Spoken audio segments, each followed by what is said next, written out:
Yeah, good boy. He likes the Happy show. New Year! Welcome to 2024, folks.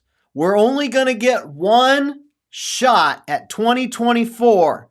So we're going to make it a good one. We're going to give it our best effort. And we only get one chance to make a first impression here on this brand new year. And we're giving it our best shot with a full hour of Ask Steve, Mule, and Donkey questions answered. My name is Dave Shrine. As always, this is Steve Edwards, and every Tuesday we get together at 3 o'clock Arizona time to talk about what you need to do to gain the trust of your animal, get results in all of the things that you're working on so that you can fully enjoy what it means to be an equine owner, to be a mule trainer, to be a donkey rider, whatever the case might be. And folks, you can do it. You can make it happen. You don't have to search the globe. You don't need to fly Steve in. Of course, Steve's always willing to fly in wherever there's a barbecue and a mule that needs some help. So if you want to bring him in, okay, we can have that conversation, but you don't have to. You can do it yourself. And that's why we do this program each and every week, to make sure that you have exactly what it is you need to get those results. Steve, we met up last week and it had just been Christmas, and it was it was a dandy Christmas, and now we've celebrated New Year. How have things been in the new year? Well, the new year is it's been a new year. We had some friends over yesterday, and we played some cards and ate some pork and what else was it? Oh yeah, some bean soup, and man, it was really good. And cabbage. What was that? Cabbage something other. Anyway, it was pretty tasty. They brought it over, and we ate it, and we played a few cards and visited with some other friends, and it was great. One of the things, I'm not much of a New Year's resolution type of guy. I'm kind of the guy of like, hey, if I want to do something, I just start doing it right then and there. But one of the things that I would like to say at the end of 2024 is that I spent more time learning how to bake and cook. I don't know. I baked a ziti about 3 weeks ago. It came out real well. I'm baking it again for our church small group on Thursday. I baked some cookies. I baked, what else did I bake? I've been doing hamburgers out on the Blackstone, and I've been experimenting with different hamburgers, different pressure, all sorts of different things. So I bought myself a cookbook. I bought myself a kids cookbook, 100 recipes that are great for kids. So I'm going to try that out, and I'm going to get my 9-year-old, turning 10 next week. I'm going to get my 9-year-old to join me, and we're going to see what we can do in 2024 as far as bacon. So we're going to have some good eating this year too. Folks, we are not here to talk about food, although we could, and we very well may bring it up later on in the program. Food for mules and donkeys, food for their owners. But we are here to answer your questions, and that's really the heart of this program. There's only 3 things we ask. First thing that we ask is that you share your name, where you're watching from, and what the weather is like today. That's how we get to know you, and we see you show up each and every week. We get to know where you're from. We get to know your story. We get to hear what's going on in your neck of the woods, and that is a non-negotiable. That's something that we want to hear every single week. We want to say howdy to you. We want to say your name. So name, where you're watching from, and what the weather's like. The second thing we ask is that you take the time to put in the comment section any and every mule or donkey question that you've got. The reason why we want your questions is because we want you to get the answers you need. So when you go out, you don't experience frustration, you don't get exhausted, but you feel like, man, I have exactly what I need to get results and to make this worthwhile. So any and every mule and donkey question that you got. And also when you ask those, people who come back and watch these episodes in the future, they're going to get the benefit of your question as well. And the third thing we ask is that you go ahead and share the broadcast with friends and family. You can do that with the like, share, or comments on either YouTube or Facebook, and that tells the algorithms that this is a worthy program and that other people should come and find it. And so that's really all that we ask for each and every week. And Steve, what do you say we go ahead and get started with today's program? All right, yeah, we'll do her. Just get her done. Let's do it. Okay, so the first question that we've got here is, Okay, that one just came in. Let me go back to this one comes from JR. JR says, I recently bought a mule and she is ear shy. Right ear shy, but not real terrible. Terrible. Left ear is real bad. I can't even touch her left ear at all. I have to put the bridle on behind the ears, then buckle. How can I change this? Or could there be something I'm doing wrong? Mule is 6 years old, and the last two owners says that's the only problem that they had with her. What kind of a insight would you have for our friend JR here, Steve?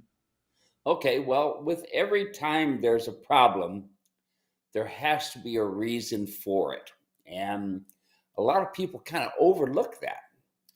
They kind of, especially when it comes to ear shy, a lot of people say, oh, he was eared down. No, I've eared 100 mules down if I've eared one down. Oh, he was abused. Well, that's possible, but still, they're using it for the mules, using it for an excuse. Yeah, in a lot of ways, I'm sure he is. But how did we get there?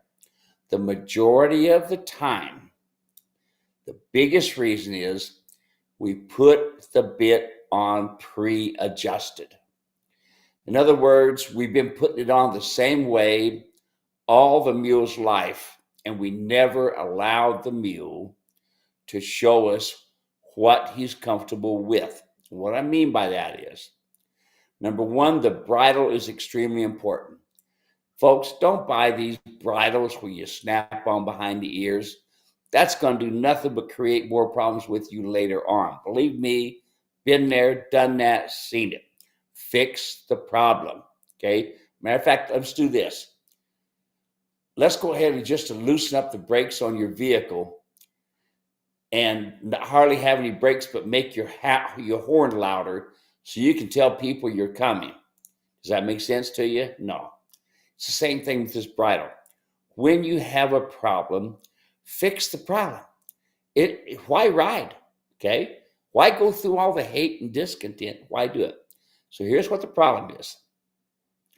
Okay, the bridle is put on the same way. And so you go to put the bridle on, and you pull on the right side of the mouth, and you put the ear in. And then you grab the left ear, hear that? The left ear to put the bit in the rest of the way, and go wham, okay? And so it wasn't the ear being bent over. It was the pressure up in the mouth, putting pressure on them that makes them uncomfortable. Do you see what I'm talking about? Yeah, okay. And most of you are putting the bits in incorrectly, especially if you're a horseman. If you're a horseman, you tend to put it in one wrinkle or two wrinkles. You shouldn't even do that with a horse, okay? So what do? Number one, here's where I would start. Number one, get the teeth balanced and floated. Number one, okay? Oh, but Steve, I talked to them. They said they're fine. No, they're not, okay? Take your lower hand and put it on the jaw on the left-hand side. Right hand, put it up on top of the jaw. Now go back and forth, and listen. If you hear scraping or if you feel it catching as you're doing it, guess what? You have sharp points on the teeth. Now, if I was there, I'd reach in, pull the tongue out, and feel it and show you, okay? But just do that part right there. That part right there is going to tell you that, yep, the teeth need to be floated. Why is that important? Because if the teeth are correct, that means the jaw is correct. That means the mule is going to be happier. Okay, you heard that? The mule is going to be happier because his mouth feels good. And when you place the bit in the mouth, it's not going to be a pester to him. All right? Now, next thing is what type of bit are you using? Send me a picture of the bit. Let me see it. Send me a picture of the bridle. Let me see it. And if you can, go ahead and send me a picture of the mule with the bridle and bit on his head. Okay? Now, here's the next thing. The bridles have to be designed. This is really important. Have to be designed according to the type of bit that you're going to use. so that it will hang correctly in the mouth. So if you're using a snaffle bit, you're going to have one type of bridle. If you're going to have a finished bit, you're going to have another type of bridle. It makes it hang the bit correctly in the mouth. Now, the next thing, when you start training by putting your left hand on the nose. Nose on mules, when you are handling the nose, that tells the mule this is right and this is wrong. So when the mule pulls his head away, you squeeze the nose. And the more you squeeze it, the harder you pull on it and pinch on it, the more they're going to pay attention. Now, so you got your hand here on the nose, and you slowly start coming up the head, around the eyes, rubbing. You hear the word slowly, and you got your left hand on the nose. And when the mule starts to elevate his head, hear the word, the mule starts to elevate his head, squeeze the nose. Give it a bump. And when the head relaxes, let go of the nose. Otherwise, keep your hand here, keep the nose, hold on to it. And the more he fights you, the more you're going to squeeze on his nose. Work your hand up the side. Now the hand is quiet, over here holding the nose and moving up, rubbing the eyes. And now he goes to elevate his head again. Every time you pinch the nose, it tells the mule, don't elevate your head. Don't be worried, because here's what happens. When you are opening and closing your hands on the nose, that gives the mule natural endorphins where it feels good. And he'll start not worrying about the pain you put him in by putting the bridle on, okay? And he'll start thinking more of how good it feels, because you're rubbing his face, you're squeezing his nose, which creates the natural endorphins, and eventually go up to the head. Now, here's the next problem that most equine riders need to understand. Your equines have two brains, one on the right, one on the left. When you're on the left-hand side, that means that left brain, that left eye, you are going to be communicating with. So you want every move a picture, slow and easy, so that your mule understands each step that you're doing. You see that? Go slow. Remember, they only have those two big brains that they have here on each side. They only have about the size of a walnut. That's actually taking in the information that they normally don't need. They normally don't get, i.e. put the saddle on, put the bridle on, use your leg on them, things like that. That's not in their vocabulary as an equine, okay? So let's go back. Now that you're starting to rub the ears and stuff, okay, now we'll take the bridle loose, very loose, so that when you slide the bridle up over the ears, right side, left side, the bit is barely touching the outside of the mouth. In other words, all I'm interested on is putting the bridle on. Now you can take the bit off and put it to one side. Okay? That loosens all 5 major neck muscles. It loosens up the pole, and it has them be nice and relaxed. Then you take your middle finger and you rub the inside of the mouth between the incisors and the molars. There's an area called the bars. Okay, the bars. There's no teeth between the molars and the incisors. All right, you're going to rub that area real good, and you're going to make it feel good. And when you do that, they're going to open their mouth.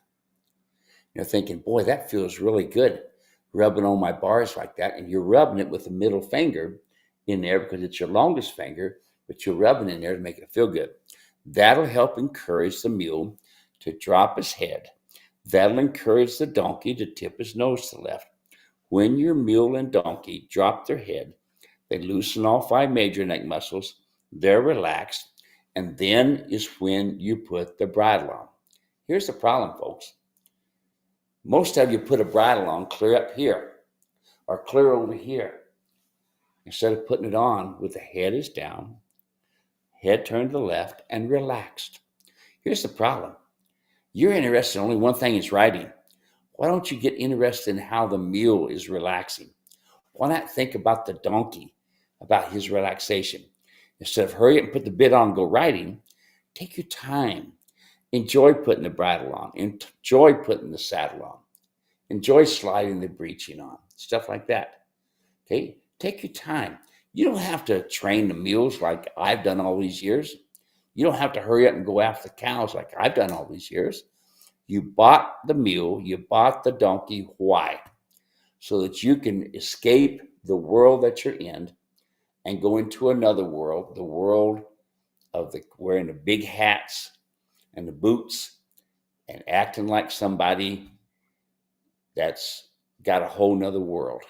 Okay? So that's what you're doing. So why not take your time? Now look, once you put the bit in your mouth, I suggest first starting out with the snaffle bit, have it hanging loose in the mouth where it's bumping the front teeth. Okay? When it's doing that, they're going to pick the bit up and they're going to carry that bit. Hear that? They're going to pick it up and they're going to hold it where they like it. With my snaffle bit, my Mule Rider's martingale, I do not adjust the bit ever. I always let it hang loose so it bumps the incisors and they pick it up and they pack it. You have to remember that when you're building a foundation for anything, it is 6 months. Hear that? 4 to 6 hours a week over a 6-month time frame builds a firm foundation. Firm. So don't expect to be an overnight sensation. Okay? You're learning as you're going.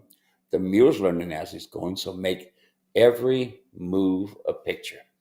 Putting on the bridle and putting on the bit is the most important thing you can do for your mule.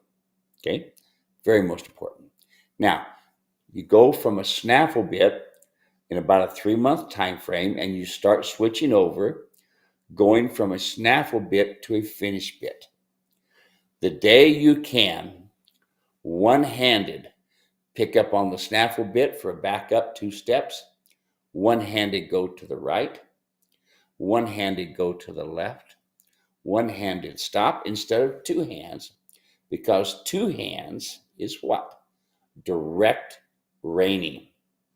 Okay? Direct reining. So normally you're using 2 hands, but when you know you can start transitioning from the snaffle bit to the finish bit, the trail rider bit, is the day you can use that bridle, the Mule Rider's martingale, you can use it one-handed, which is what you should do with your trail rider bit. So there it is. I gave you what would take you normally 6 months to pick up. I tried to lay it all down for you. Save this information so that you can go back and listen to it again, because I know I give you a lot of information. Now, I can tell you that Dave and I are putting together a video on using the martingale and using the finish bit, and it's something you're going to see in the very near future. So happy trails. Okay, Dave, what do we got next? JR, great question. Thank you so much. Next question. Actually, you know what? Let's say hello to the folks who are hanging out with us today. Kathy is watching. Happy New Year. 53 and cloudy here in Houston, Texas. Ginger is watching from Georgia, where it is freezing. Stay warm, Ginger. Julie is watching from Kentucky, where it is cooler and overcast. Mr. Mario is watching. Happy New Year, fellers. Unbelievable winter weather here in Central Valley of California. Sunny, 67 degrees. Building a couple of mule stalls, 20 by 20. Wanted to know if I should put my water troughs outside the stall or inside the stall. Having trouble with finding horse apples in the trough when it's inside of the stall. Thanks. What would you say to Mario? Well, the horse apples, that kind of happens, I'm sorry to say. I use a a plastic barrel, a quarter of it, so that it's got roughly about 25 gallons of water in it. And then I put an automatic water on it, so that way I can turn it on and off. So do they poop in the water? That does happen once in a while. Look, folks, one thing you might want to think about doing is use a tablespoon of Clorox in your water if you're using about 25 gallons. And that'll help sanitize it a little bit too. But the road apples, that's all part of it. Just get you a screen and screen it out and throw it on the ground. And remember, it's an animal. They can drink a lot nastier water than we do, but it does help to put a little chlorine in the water, maybe a couple times a year. And it depends on your water. Also depends on how much they poop in it. And of course, you always want to change your water out and clean it real good with the algae and this sort of thing. But a little tablespoon of Clorox does a good job on about 25, 30 gallons of water. Awesome. Thank you, Mario. Let's see here. Christina is watching. Happy New Year's from Canada. You know what that means? International. Yeah. It's a sunny day. Feels like spring. Leslie's That's my Mule Rider girl. That's the Mule Rider girl. Well, she's got a question, I think, a little bit further down here. We're going to get to it. Hannah is watching from Florida, 70 degrees, gorgeous. God bless America. Jerry is watching from Oregon. It's snowing here today. My mule's name is Maggie. Hello, Maggie. 17 hands and 3 years old. Beautiful mule. Making good progress, but not broke yet. So, Jerry, I'm going to ask you, do you have the ground foundation starting kit? We don't go around telling everyone you got to buy this, you got to buy that, except for the ground foundation starting kit, because it has that come along rope, and we just care about you. That's why we want you to get it, is because we care about you and we care about your time. And that thing is going to give you the type of communication you've been trying to get all along the way.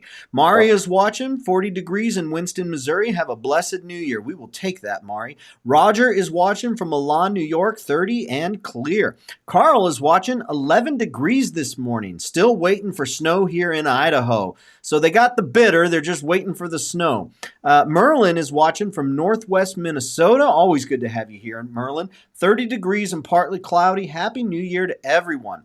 Ashley is watching. Ashley's watching today from Minneapolis. The weather is cold, 35 degrees and dreary. Kale is watching from a sunny 39-degree Ames, Iowa. Hey, Mr. Dave O'Brien himself. Happy New Year from East Texas, 42 degrees and chilly. We got to have a talk with Dave O'Brien. Okay, we're going to have a talk with Dave O'Brien. Dave, you hear that? Yeah. Busted. We're coming Him for and you. I are going to have it. I'm going to let everybody know that Dave is ruining the prices of good saddle mules. Yeah. You know what he told me? What'd he say? He was getting ready to go camping with some friends of his because the next day they were going to go hiking. Now, I had old Nick West tell me years ago, people who walk and hike ruin the prices of good saddle horses. And the people who walk and hike ruin the prices of good saddle horses. There you are, David O'Brien. You've been chastised. There you go. Don't walk when you can ride. Don't walk when you can ride. All right. Next question comes from Christina.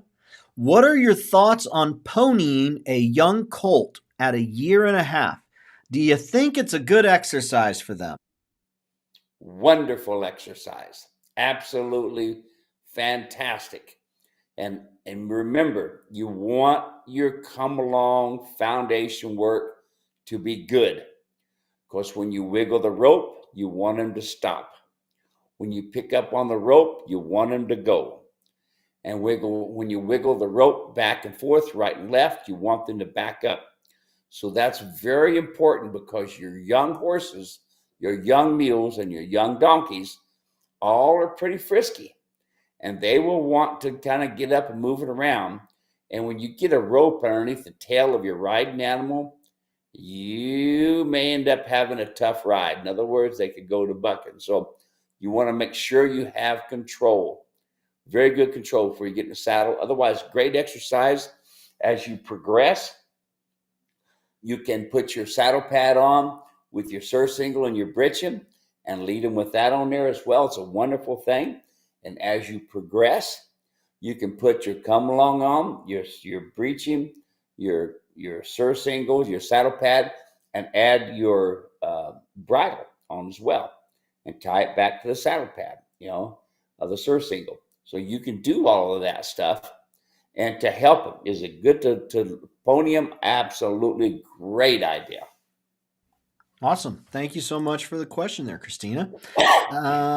Cruising right along.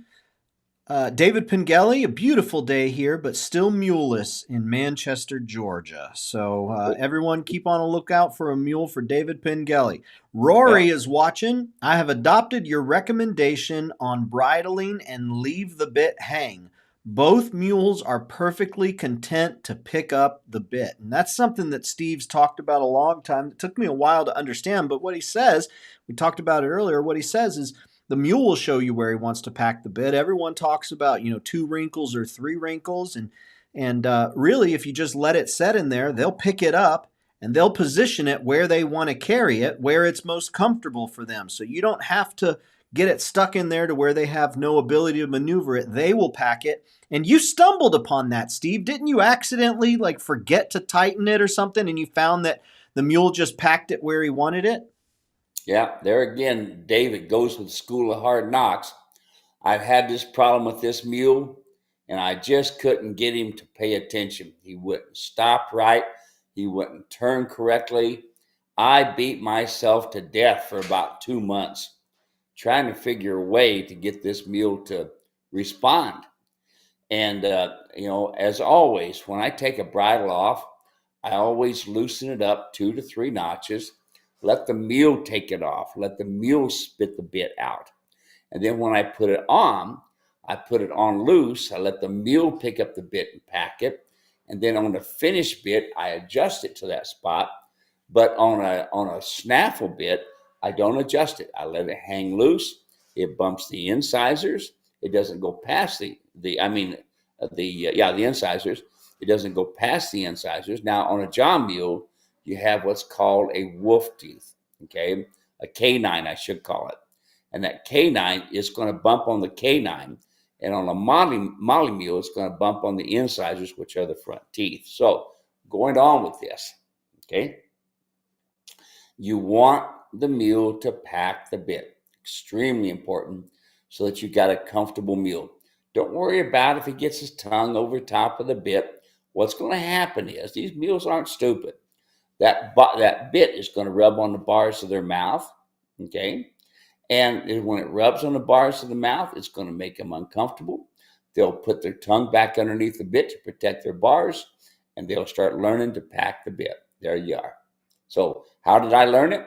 I had pulled the bridle off like I usually do. I went to put it on like I usually do, but I did not create 1 wrinkle, 2 wrinkles. I went to ride. I let it hang loose. And I found out by mistake that if I let it hang loose and hang free, that the mule is more comfortable. That mule then turned around, and I looked at all the guys. I said, I'm finally going to make a trainer, I think, because this mule was giving me a fit. And so that's how I learned to do that. Again, just like anything else, the mules taught me what they're comfortable with. I don't have somebody else's saddle.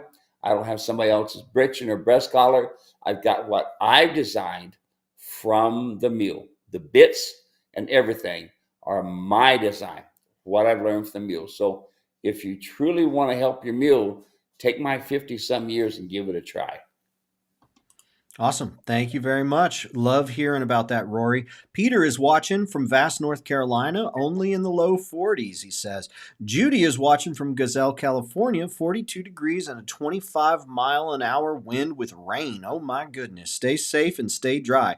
Rory says, I've been using fresh mint, listening 1 to 2 cups in 100 gallons. Helps with algae in the summer. There you go. So that's great. Had you heard of that before, Steve? I have heard that years ago, but I have not heard it recently, so that's perfect. Good for you. Love hearing that. Gail is watching from Boston, 34 degrees. I have a lovely mule named Missy. We'll send in some picture, Gail. We'd love to see. Okay. Cowboy Ken is here, 24 inch, 24. Happy New Year, 24 in Carolina with cloudy skies. There we go. I was trying to get the abbreviations correct. Bill is sharing to Ohio and Indiana. Cloudy with 33 degrees light winds. So usually Bill sends to Mules of Ohio and Mules of Indiana. Today he's just sharing to the whole state. He's sharing to the state of Ohio and the state of Indiana. We're going pseudo international there. Jerry is watching, says, yes, I do have the starter kit. Good for you, Jerry. Love hearing that. Maggie responds well to the come along hitch, as do all mules and donkeys who have an owner who is wanting the best for them and taking that step as the herd leader. Gail is watching. Just heard we have a bobcat in the area. My mule lives in and out of a large shed. Should there be a concern, Steve? No, that mule will make short work of that bobcat. Let me tell you, that he will make very short work of it. I'll tell you a little story. For a while there, going around the internet, there was this mule holding on to this bobcat with his teeth. And what people didn't see was down around this mule was hound dogs. And they were out chasing mountain lions. And the owner of the mule got off of his mule to go over and shoot this mountain lion. Well, when he did like all good hunters. He put his rope up on his rein up on his horn, let the other rein hang down so that he was ground tied. The mule stood there. The guy shot the mountain lion and was walking over to it when a late hound dog, this is a dog that usually has kind of a colder nose that doesn't do as good, and they come in later on. That late dog come walking past the mule. Well, the mule looked down and saw the dog going, so he thought, well, the dog's going, I should go. And he lost what he was thinking was a ground tie. Anyway, so as the mule was walking over, okay, and going over to kind of following the dog, all of a sudden in the tall brush was this mountain lion laying there. Now, the owner of the mule was trying to get to him in time, but it was too late. The mule saw the mountain lion laying there dead because he had been shot, reached down and grabbed him and started shaking him and throwing him around. And that's the pictures that you've seen in there. People were saying the mule killed the mountain lion. He did not kill the mountain lion. The mountain lion was already dead, but when the mule saw the mountain lion on the ground, he feared for his life, grabbed the mule with his teeth, and proceeded to pound, the mountain lion with his teeth, proceeded to pound on him with his front feet. And the pictures that you saw was pictures of some very good friends of mine that lived in New Mexico, and they were mountain lion hunting, and that mule had that mountain lion in his mouth. So I said all that to say this. I can tell you that I have seen more than one mule stomp coyotes into the ground if they could get a hold of them, chase skunks out, kill rattlesnakes. You get that one? Actually, I've got a friend of mine, Bud Brown. He's passed away now, but Bud Brown is holding 2 rattlesnakes in his hands like this. And behind him is one of his old mules in his 30s. And that mule killed all the rattlesnakes in that pasture that he knew about anyway. Killed a lot of rattlesnakes, and he was really good. I said all that to say this. They're very fast with their feet, you all. And if they kick you, they know exactly where they kicked you. You hear that? Yeah, they can. Do you have to be afraid of it? No, because most of the time a mule ain't going to do that. So there's your story. And now you know the rest of the story. There you go. Steve is watching and has the question. I just ordered. Yes, we are in the twilight zone. A different Steve. Steve W. is watching. I just ordered a leather Britchen breast collar. I read to soak them in oil, dye to desired color. I was thinking I want them to match my extreme ultralight padded saddle I purchased in February. Do you have any hints? Dye, then soak, or soak, then dye? What color dye would you recommend? This is from Steve White. Steve Edwards, what would you say here? Okay, so here's the deal. The extreme ultralights, that leather is pre-dyed that we get from Argentina. We actually import it from Argentina. It already comes pre-dyed and also with a light oil onto it. So you're breeching, you're just going to have to go find a dye that is going to be similar to what ours is. I can't tell you what the dye is because obviously it's from Argentina. So you just have to find one like it. Now I can tell you that, that a lot of people have just oiled their breeching only and oiled it pretty heavy so that it got darker and they were actually been satisfied with the way that color looked.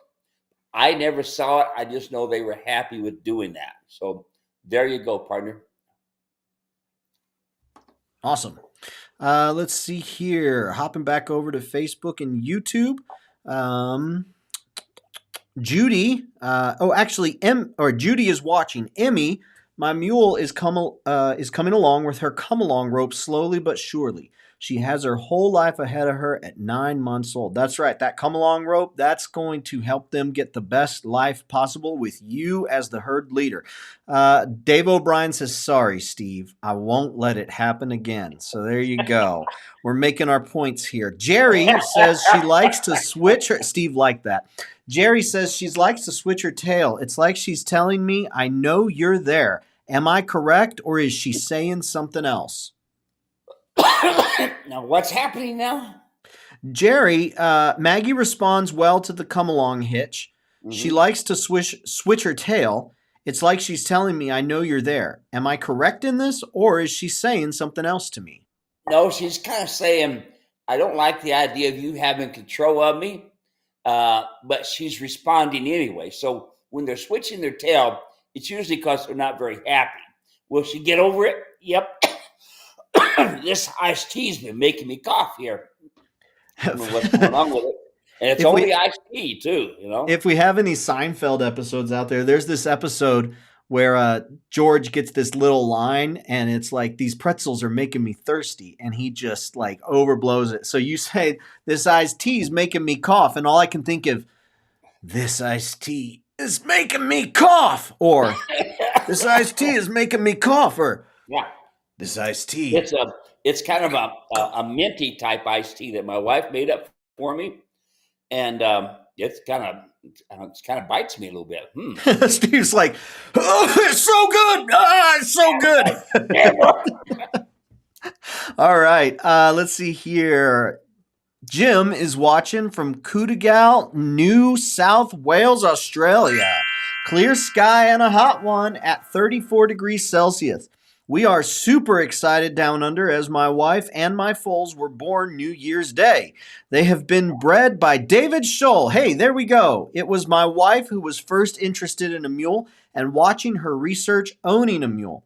I became so interested in mules, I had to have one as well. Looking forward to our mule journey. How about that? That's pretty cool to hear, huh? That's awesome. That's awesome. So, folks, we've got an awesome program that we recorded with David Scholl back in August, and I'm going to put that in the comment section here. Watch this program with David Scholl. And it goes into detail of what David and Di have been doing in Australia. They imported Moses the Mule Maker into the country, and they've had quite a few babies since then. So go check that out. It's a really great program. I think you're really going to enjoy it. And let's see here. Jim, if you did not see that program, you'll get an extra special kick out of it because they're talking about your mule right there. Rory says that was supposed to be Listerine. Wow. Instead of the mint. It was supposed to Okay. be Listerine. There we go. So mint as well, maybe? Well, I tell you, I've taken fresh mint leaves and Okay. put it in the water and stirred it up, but that was years ago. I never thought about Listerine, but hey, I use Listerine. Here, let me give you this tip. When you get a Britchen burn or you get a cinch burn, I use a little Listerine to rub into the hide, and it toughens up the hide. The old mule skinners used to use urine. They'd take and have a can of urine around, and they would splash it on the Britchen rubs and also on the collars on the neck to toughen up to toughen it up. A little nasty, so that's why I use Listerine. Yep, there you go. Okay, let's see here. Uh, Rory says Bill's hands are froze up from riding yesterday. I figured that mule versus mountain lion was not 100%. Those picks been going around for a few years. Judy, thank you for clearing up the story about the mountain lion and the mule's teeth on the internet. It's still going around. Hey, there you go. David says, hey, here he is right here. Good morning from Queensland. Been busy with the newborn foals, 5 born since just before Christmas. That's what I was talking about right there. He's putting Moses to work there. Yeah. Let's see here. David Pingelli says, I'm thinking I'd switch to bourbon. It helps with my cough. Do we need to excuse you for a second, Steve? Steve comes back with. Let's see here. Christina, that'll become an interesting show then. Christina has the question, have you got some tips on teaching a mule to stand tied? We've talked about that a lot. Would you recommend the highline? I heard you say to not do that before they are 2 years old. Why would that be? Okay, why would that be? Because colts tend to move around a lot and they tend to pull back and they feel the pressure and they flip over and fall over backwards and fall down. And if they pull back with their head up high, it tends to pull their spine out of place so that their spine and their shoulders won't be quite right. So that's why I don't tie my babies, and that's why I don't tie them high, so that I don't put pressure on that spine when they pull back. When I tie any mule, I tie them wither high, no lower, no higher than that. That way, if they do pull back, they won't knock their shoulder or their back out of place. Now, to teach one to stand still, you were at my clinic. You probably saw me using the come along hitch, and you saw me working with the other people how to do that. I've also got a video called Wait Here, and that'll help you. But also, the biggest thing you could do is use your come along hitch. Really, really important. The Wait Here is teaching about hobbles and teaching the proper use of hobbles. But the come along hitch to get them to stand still. When you were at my clinic in Montana, you saw it physically being done. All right. Now, the next question we have, this one comes from Jolly, Steve. And Jolly last week had a message about her mule that she had bought in auction.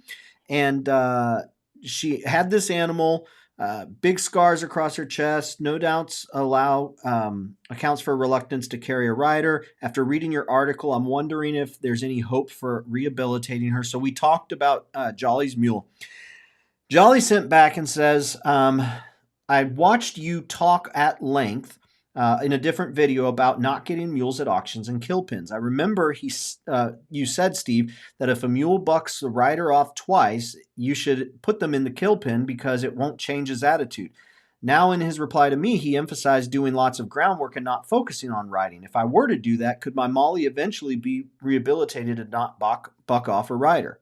So that's the first half. And then the other question has to do with racing mules. You said mules that don't like to run. I've watched others and noticed that it seems like they do like to run. Is it possible that there is animals that like to run, doesn't like hitting with a crop? So there's the two questions for Jolly. Okay, so number one, I'm never going to tell you to take a horse or a mule that bucks you off and take it to a kill pen. It's not going to happen. Okay. Do I feel that I can rehabilitate them? Yes, I've done a lot of mules that has bucked people off, and this sort of thing, and fixed them and made them right. Okay. Is it extremely time consuming? Yes. Do you need a vet out to do the stabilizing of the back and get the backbone and hips all squared away? Yes. Your chiropractor get that done. Okay. So yes, can it be done? Yes. Is it time consuming? Yes. Is it worth it? Absolutely. Now, if you get one that's just bad to buck because he's just sorry, well, I've got news for you. I'll use a 30-06 on him before I'll take him to a kill pen and have somebody get themselves hurt. I will not take an animal to the kill pen. Okay. If they're that bad, I take them out here in the back and I feed them to the coyotes. I'll be honest with you. That's what I do. They're not worth having somebody hurt you. Okay. And have I shot a couple of them? Yes. Okay. They were just flat mean and flat not willing at all to do anything to work with me. So that's why. Okay. And then The racing mules running yeah, the fast racing and mules. and Now, and whipping them to go. right. Okay. Now, the racing mules. There was a guy that I knew in California, and he actually cloned, got that word? He actually cloned race mules. All right. And he actually raced them. Those mules were bred to run, you all. Okay. They were bred to run, just like you got quarter horses are bred to work cattle, just like you got foxtrotters bred to be a smooth rider, and Tennessee Walkers to be a smooth rider. Okay. They are bred that way. Would I take and tell anybody to get a mule that's been raced and use them for trail riding? No, not unless you are willing and ready to put forth a ton of work making them right. Because you got to remember, most of those mules are bred to do that, but they also are the ones that are not. They're scared into doing that. In other words, they hit them with crops. Okay, they have people run behind them with all kinds of. I don't want to go into it, but they do a lot of things that shouldn't be done. All right, and so if the mules already have flight and fright that kicks in, they're already there. Okay, they're already there. So why make it worse? Would it take a long time to get them fixed up? Yes. Can it be worth it? Yes, it has. I've done them before. Okay. But again, folks, you cannot do enough groundwork. You cannot do enough surcingle work. In the life of your mule and your donkey, you should be using that surcingle every day. Shouldn't even be using a halter. Okay. You should be using that come along hitch exclusively. And maybe twice a week, put them in a surcingle, put them in a round pin, turn them loose with the mule rider's martingale, or turn them loose with a properly adjusted rope halter, and let them get soft. The biggest problem that we have when it comes to bridles is people think more of the bridle as a way to, quote, make them do something, when it should be just the opposite. It should be asking them to do something nice and light and easy. So there's your racing mule, and there's your mule you bought in a kill auction. Okay. A lot of them mules that have been in kill auction have had abuse, but this is the type of abuse that they've had. They've been put out in the pasture just to feed as they wanted. They've been had nylon halters on them. They use incorrect bits, incorrect saddles. That's all abuse. They use chains on them for putting on with their halters. That's abuse. Okay. And can you fix them? Yes. Is it time consuming? Yes. Okay. I want you to remember this. It costs you no more to feed a good mule than it does one that's really been abused. Very good. Leslie's got our next question. Her question: Tess is my first mule. She's 15-year-old pack mule, almost fearless except for hand clippers. It's definitely a fear from the past. Do you have suggestions to help her with this fear? Let's see here. I want to use this fear to build our relationship. We've been riding trails together for 2 years, and like we have been riding for 15. The level of communication we have is rare. I don't really care if I can cut a bridle path with clippers because scissors are just as good. So, with that being said, are there some things with mules impossible to fix because of their intelligence? What do you think? Okay, so again, folks, one of the biggest problems with people, especially horsemen, is rushing into things, not showing the mule every single step. Now, some of them can just forgive and forget and go on, okay? But some of them, you must show them every step. You hear that buzzing, and that's scary, okay? A bridle path is great. Don't hack off the mane. Leave that mane to ride right. Hold on to the mane, hang on to the horn, step in the saddle, okay? Can you cut a bridle path? Yes. Okay. Here's what I want to tell you, folks. And going back to the guy with the ear shy, one of my favorite tools next to the come along hitch and next to my mule rider's martingale is my twitch. That twitch creates natural endorphins that makes them feel good about what's going on. Touching the ears, putting a bridle on. Okay. Uh, Doing the clippers and clipping them and this sort of thing, creating the natural endorphins. I can naturally get a mule to be relaxed, just as if a vet gave them a shot to be able to get them to relax. Now, the problem we're going to have is, folks, is most of these vets don't understand the mindset of a mule, which is the donkey, and they end up over cocktailing them, and you can run into problems, a lot of big problems. Some of the vets know something about it, but a good portion of them I have talked to had no idea. Okay, so when you give them rompum or something like this, you got to be careful. What I use to create natural endorphins, I've done my vet work, I've done my teeth work and all that using my twitch. It comes with a video. It shows you how to. Very, very, very, very important tool. If you're going to have a mule around, you're going to have a donkey around, you should, and this is really important, y'all, you should teach them how to be twitch trained. You should do that. It's good for them. If you run into a problem, you can put that twitch on there, create natural endorphins by opening and closing that. Watch the video that comes with that twitch. It's a wonderful tool. You'll see this mule in that video. Don't want you to touch the eyes. Don't want to mess with it. We put the twitch on there and everything changes. The mule gets completely and totally relaxed. And we got some video of one of the clinics that I had here of showing how the mule relaxed and actually dropped his head, almost fall asleep. So that'd be a good deal. We need to put, actually, Dave, we're going to be putting a lot of videos with our different pieces of equipment, folks, so that you can see how to. So that video, Dave, would be a really good one to put with our twitch, the Yeah, one that that's we great. did there at that clinic, Yeah, absolutely.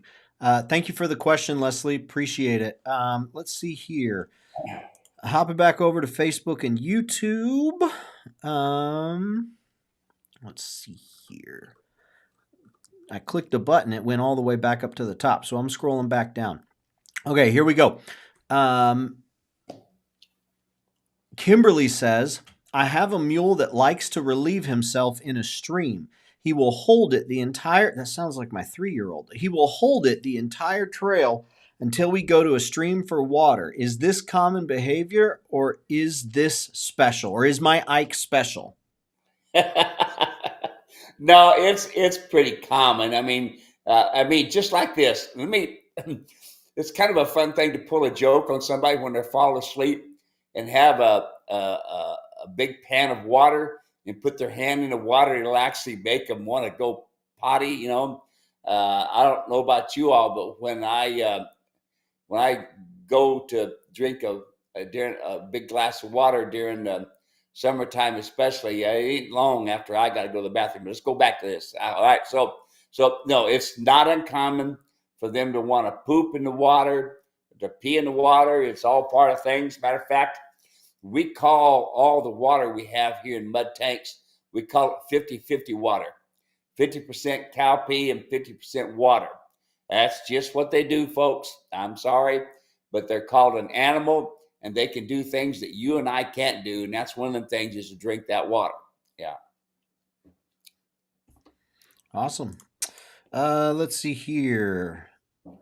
David says Bundaberg rum is the best for cough, Steve. So now we've got more insight here on how to deal with that cough. Is that David from David Scholl? David Scholl. Yeah. They're those Australians like their rum. You know what? Let's try this out. David, go ahead and send Steve some. We'll see if it works. Rory says, so to clarify, when I'm packed in set, the high line to wither height versus above their heads? Well, okay, so here's the high line needs to be above their head, exactly. But the rope needs to hang down. If it's touching their chest, then it's the snap. You want to snap on that rope because you want it to be able to swivel. All right. Now, two places I like to have my swivel: one up on top and one on the bottom. I like two swivels. Okay. And that way it'll swivel around. So I'll usually use a big old heavy bull snap up there that'll twist, and I'll tie a loop onto it and tie it to that. And then I'll have another snap down here, okay, onto my rope halter. Now, when you bring the rope down with it hanging naturally up on the high lift, have the snap touching the front chest, okay? That way the mule can get his head down and not pull back. Now, if you are feeding on the ground, then yes, you're going to want to have your rope even lower. But I would have it so that it goes to the knee of your mule. So not pulling on the rope, okay? You know how it goes when you got a high line.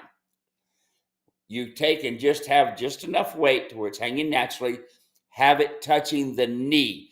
That way your mule doesn't get hung up in the rope when he's feeding himself and this sort of thing. Now, if you fed pellets like I do, you just put a romal on their nose, and again, they can reach down and they can bump that on the ground and get their feed, or you're going to feed hay. I'm not much for letting them be on a high line to eat grass.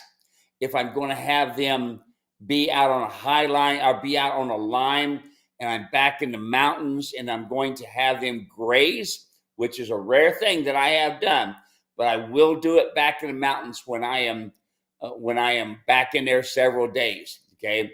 And not only does it cut back on the amount of feed that I have to haul in, but it also gives them a little bit of a variety. But I want to make sure that I change that over slowly. So they're going to be eating some of my pellets, and then I'll have them go out on graze, and they'll go back into pellets again so that it doesn't mess up their digestive system. So to their knee when you're going to have them feed, and to their chest when they're just going to be standing there to spend the night. Awesome. Let's see here. Bill says, hi, Steve. Just unpacked the saddle pad I bought off you. It is beautiful and wonderfully made. Thank you. We love hearing that. Send in pictures, Bill. Make sure to share those to Ohio and Indiana, too. Oh, is that Bill from Ohio? Yeah. Okay. Yeah. Merlin says, does the Extreme Ultralight saddle come in a hard seat? The website only shows a padded seat. Okay, Merlin, I can do a custom saddle for you with a hard seat if you would like to do that. As with most of my saddles, I can make some minor changes. And this would be a minor change in that guys do better in a hard seat. They don't feel like they're forward in the saddle. Guys, when they ride in a padded seat, they feel more like they're forward in the saddle and they can't get themselves squared up. So I always suggest for my guys an unpadded seat, my gals a padded seat. Now, I can tell you, Dave, that I have seen some of these ladies. I just had a lady send me a picture. It looked like a bear was growing on the outside of that saddle. She had this huge pad that she had on top of the saddle, and on top of that, it was a padded seat. So she was double, triple padding on it. And I got some people that'll have 4 or 5 different pads in their saddle bags, ladies especially, and they want to make their bottom more comfortable. And folks, listen to me. You don't need to have those pads. Adjust your stirrups, because if your bottom is sore, okay, then you don't have your stirrups adjusted correctly, or you're using some of those stupid pads, padded stirrup. Don't use those. Those will get you in a wreck, okay? So there. What else should I talk about? Well, there you go. So yes, we can do you that saddle. Go ahead and order it up. Put a note on there. Hey, Steve, I talked to you. As a matter of fact, call me. 602-999-6853. Call me. We'll talk about the saddle, and I can get one made up for you. Usually takes about 4 to 5 weeks. Awesome. Final comment of the day comes from Rory. I use a snap with swivel on the bottom. Been setting length just as you suggested. One nose bag and hay net my feed when I highline. Thank you. So you know I don't know what that means. You know what that means? Yeah. So basically what he uses is he has a big kind of a net that's made as like macrame, and the mule and the horse can and it really makes it nice. But here's the deal, folks. Anytime you're feeding or watering, remember your animal has to have his head down to eat. And here's why. Because it makes their digestive system work good. You don't have a giraffe, you have a mule. So when they're feeding, try to have your feeder no higher than chest high. That's the maximum. I'd rather have it on the ground so they can naturally get their head down, so they can naturally feed and naturally work with their digestive system. That's it. Another show in the can. This one went by real quick, Steve. I don't know about you, but I looked down. It was starting, and I looked up, and I was like, oh, man, we're at 350. So, folks, you are the ones who make this show great. Thank you so much for spending some time with us. We really do appreciate it. We know that you could be doing a lot of different things today at this time, and the fact that you're here means a lot to us. Everything we've talked about, you can find more at muleranch.com, along with, that's right, free. That's our F word. All sorts of free videos just by registering for an account at muleranch.com. There's a whole bunch of free videos that are not available on YouTube, or videos that are curated together that maybe you could find them on YouTube, maybe you couldn't. But inside your muleranch.com account, they are all there. So go to muleranch.com. You can find the saddles, the tack, all of the instructional videos, as well as all of the free videos, articles, all sorts of really good stuff. Steve, anything you want to say before we're done here today? No, we're all in, all done. Hey, we'll see you all next year, and happy trails to you. All right. Thank you, everyone. God bless. Talk soon. Bye-bye. All right.